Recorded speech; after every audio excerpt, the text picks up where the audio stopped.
ঢেকীয়া লিহিৰি পতীয়া বতাহত যেনেকৈ হালে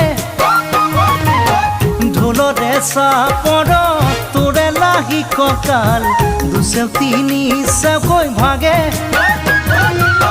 তোৰ দৰে নাচনি দেখি শ্ৰীকৃষ্ণই বাঁহী বজাইছিলে চাগে মোৰ মইনা।